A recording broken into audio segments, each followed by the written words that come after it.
Hello students, so today we are going to discuss one of the tangent and normal। ये class 12 का topic है, वो interesting topic है। हम उसको समझाते हैं टेंजेंट और नॉर्मल क्या होता है। सबसे पहले टेंजेंट और नॉर्मल का मतलब क्या होगा। आप सपोज ये कोई कर्व है, ठीक है, ये कोई कर्व मान लें, ठीक है, ये कोई कर्व है, मान लेते ये कर्व जो है y इक्वल्स टू क्या एफ एक्स है, y इक्वल्स टू क्या एफ एक्स है। ये कर्व, ठीक है, इस कर्व के मान लेते ये कर्व ऐसा है, ठीक है। अब इस कर्व पे अगर कोई लाइन एक पॉइंट पे टच करेगा, ठीक है, तो उसको हम लोग टेंजेंट कहेंगे, ठीक है। मतलब ये जैसे आप देखें, ये जैसे ये है, ये जो है एक टेंजेंट होगा। क्यों? क्योंकि इस पॉइंट पे वो टच किया। इस लाइन को हम लोग क्या कहते हैं, टेंजेंट लाइन कहते हैं। इस लाइन को हम लोग क्या कहेंगे, टेंजेंट लाइन। और सपोज दैट ये जो टेंजेंट लाइन, सपोज इस पॉइंट का जो टच किया, मान लेते हैं ये पी और ये क्या आया, x1 और y1 आया, ठीक है। ये मान लेते हैं ऐसा, ये ठीक क्या है, टेंजेंट है, ठीक है। अब ये जो है इसके ऊपर अगर कोई मतलब इसी पॉइंट पे मान लेते हैं, इस पॉइंट पे अगर कोई लाइन परपेंडिकुलर आ जाए, जैसे ये, ठीक है, इस लाइन को हम लोग क्या कहेंगे, जैसे ये पी क्यू ले लेते हैं, ये पी क्यू लेते हैं, ये क्या होगा, ये कौन सा लाइन होगा, नॉर्मल लाइन होगा। तो आपको जो है इसी चीज़ को आज समझना है कि टेंजेंट लाइन क्या होता है और नॉर्मल लाइन क्या होता है और इसका कैसे इक्वेशन फाइंड करेंगे। तो आप ज़रूर समझेंगे यहाँ पे टेंजेंट निकालने का जो लॉजिक होता है, सॉरी यहाँ पे जो है सबसे पहले कैसे क्या करेंगे, यहाँ पे सबसे पहले इसका टेंजेंट निकालने के लिए, टेंजेंट का इक्वेशन निकालने के लिए जब कर्व दिया हुआ हो आपके पास, जब कर्व और पॉइंट दिया हुआ तो टेंजेंट निकाल सकते हैं, ठीक है। आपके कैसे निकालेंगे हम वो बता देते हैं, ठीक है। मतलब आपके पास देख लिया पी जो है tangent point, y equals to F X क्या है, आप देखें y equals to F of X, ये क्या है, कर्व है, ठीक है। Equation of curve, equation of curve मतलब कोई कर्व का इक्वेशन है, ठीक है। कोई फंक्शन का कोई कर्व का इक्वेशन हो गया। उसके बाद ये जो p है, ये जो p है अरे x1 y1 है, ठीक है, ये क्या है, टेंजेंट पॉइंट, ये जो है टेंजेंट पॉइंट है, ठीक है, ये हो गया। उसके बाद ये a और ये b, ये हम लिख देते हैं P A B. P A B क्या है, एक टेंजेंट लाइन है, टेंजेंट लाइन है। और पी क्यू क्या है, एक नॉर्मल लाइन है, ठीक है, ये नॉर्मल लाइन है। तो यहाँ से आपका 3 से 4 तरह के फॉर्मूलाज इन्वॉल्व होंगे। तो सबसे पहला फॉर्मूला तो ये बताते हैं इक्वेशन ऑफ टेंजेंट कैसे निकालेंगे। जब आपके पास कर्व दिया हुआ हो और पॉइंट दिया हुआ हो, ठीक है, ये पॉइंट दिया हुआ है, तो यहाँ से इक्वेशन ऑफ टेंजेंट जो निकलेगा वो आपका कैसे निकलेगा, इक्वेशन ऑफ टेंजेंट, वो आपको बताते हैं इक्वेशन ऑफ टेंजेंट। ये आपका आ जाएगा क्या, y minus y1 divided by x minus x1 equals to dy by dx। और ये जो होगा वो क्या होगा, उस पॉइंट पे डेरिवेटिव का वैल्यू, ये आपका इक्वेशन ऑफ टेंजेंट होगा। अगर इक्वेशन ऑफ नॉर्मल निकालें, इक्वेशन ऑफ नॉर्मल, ठीक है, इक्वेशन ऑफ नॉर्मल निकालने के लिए आपको क्या करना पड़ेगा, जस्ट यही फॉर्मूला आपका आ जाएगा, y minus y1 by X minus x1 equals to minus 1 by dy by dx। ये जो है ये x1 और y1 है, ठीक है। तो ये आपका ये इक्वेशन ऑफ नॉर्मल हो गया। अब यहाँ से देखेंगे अगर टेंजेंट जो है, टेंजेंट कुछ नहीं है, एक स्लोप होता है, ठीक है, आपको ये पता होगा स्लोप होता है इस टेंजेंट का। अगर आप टेंजेंट और नॉर्मल को मल्टीप्लाई करते, मान लेते हैं इसका स्लोप m1 है, ठीक है, इसका स्लोप क्या है, m1 है, इसका स्लोप क्या है, m2 है, ये दोनों स्लोप है। स्लोप जो है जैसे m1 m2 क्या है, स्लोप है, स्लोप ऑफ लाइन है।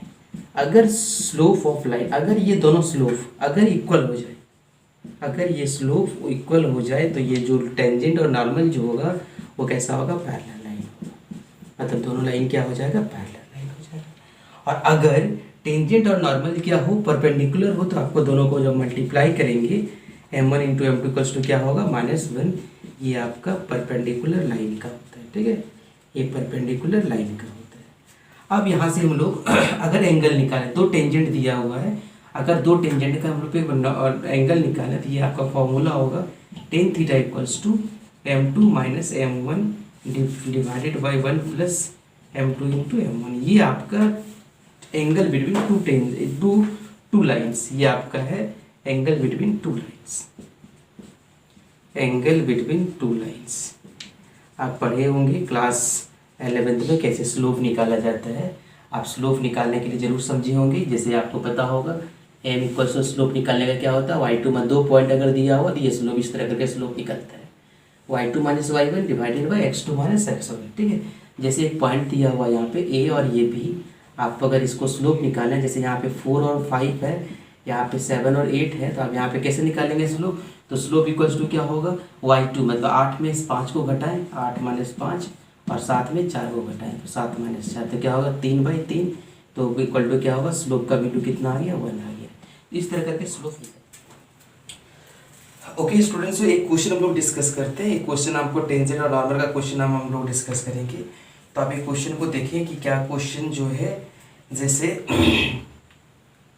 ये क्वेश्चन एक आपका कर्व दिया हुआ है, ये जो कर्व दिया हुआ है y का वैल्यू दिया हुआ है, वो आपका दिया हुआ है कितना, x², ये x² प्लस क्या है 4x + 1 ये दिया हुआ है, और ये जो पॉइंट दिया हुआ है उस पॉइंट का वैल्यू जो दिया हुआ है वो 3 और 22 दिया हुआ है, ये 3 है और ये 22 दिया हुआ है, ये वैल्यू दिया हुआ। आपको फॉर्मूला क्या निकालना है, इक्वेशन ऑफ टेंजेंट और इक्वेशन ऑफ क्या निकालना है, नॉर्मल निकालना है। तो आप सबसे पहले देखिए क्या दिया हुआ है, कर्व दिया क्या y इक्वल्स टू क्या दिया हुआ है, x² प्लस 4x प्लस क्या 1 ऐड कितना है 3 और 22 ये है। आप इसका डिफरेंशिएशन करें, आप सबसे पहले इसको डिफरेंशिएशन करेंगे तो क्या होगा, differentiate with respect to x dy/dx equals to क्या होगा, x² का क्या होगा 2x और 4x का क्या होगा 4 और 1 का क्या होगा 0। अब उस dy/dx का वैल्यू हम लोग फाइंड करेंगे उस पॉइंट पे जैसे वैल्यू उसका फाइंड करेंगे तो क्या आ जाएगा इसका वैल्यू 3 और 22। तो यहाँ से क्या निकल के आ जाएगा आपका, इसमें वैल्यू को पुट करेंगे तो क्या आ जाएगा 2 इंटू क्या होगा, x का वैल्यू 3 है प्लस 4, तो 2 3 जा 6 6 4 10, ये आपका निकल गया आपका। अब यहाँ से इक्वेशन ऑफ टेंजेंट का फॉर्मूला अप्लाई करें हम, equation of tangent equals to y minus y1 divided by x minus x1 equals to dy/dx, और यहाँ पे आ जाएगा क्या x1 और y1।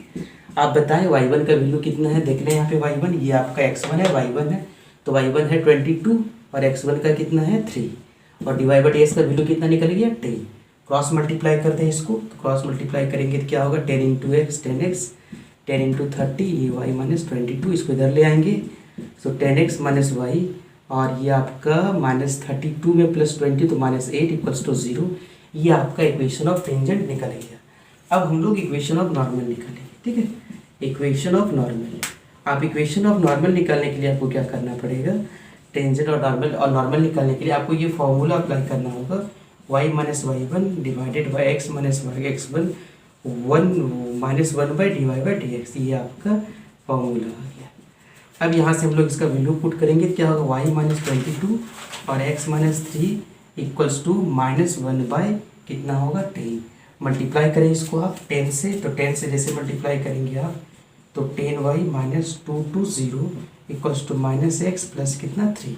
आप एक तरफ सबको ले आएँ तो यहाँ पे एक तरफ इसको लाएंगे तो कितना होगा x प्लस 10y, और 220 में 3 को घटाएंगे तो 117 equals to 0 equals to equation of normal निकालना है। मतलब y इक्वल्स टू क्या है x³ minus x at x equals to 2। तो स्लोप निकालेंगे, क्या करेंगे, इसको डिफ्रेंशिएशन करें आप, differentiate with respect to x, तो यहाँ से आ जाएगा क्या dy/dx इक्वल्स टू क्या होगा x³ का 3x² माइनस 1, तो यहाँ से क्या होगा dy/dx equals to x equals to 2, तो यहाँ पे होगा 3 × 2 का स्क्वायर माइनस 1, 2 2 जा 4 3 जा 12 माइनस 1 इक्वल्स टू 11। तो ये इसका स्लोप निकल गया। नंबर 2, अगर इसका दूसरा का स्लोप निकालें, y इक्वल्स टू दिया हुआ है 2x² प्लस क्या है 3 sin x, ठीक है, एट x इक्वल टू 0। तो आप इसको स्लोप निकालना, डिफ्रेंशिएशन कर लें इसका, differentiate with respect to x, तो ये आपका dy/dx आ जाएगा, और 2x का कितना होगा 4x प्लस 3 sin का होगा तो cos x। अब x की जगह में 0 पुट कर दें, ठीक है, तो dy/dx x की जगह में क्या पुट करेंगे 0, तो ये 4 × 0 होगा प्लस 3 × cos 0, तो पता होगा ये तो 0 cos 0 का वैल्यू 1 होता है, तो ये आपका कितना स्लोप निकल गया। तो सारे इसी तरह करके आप बना लेंगे, ठीक है, इक्वेशन ऑफ टेंजेंट और equation of normal. Okay, thank you.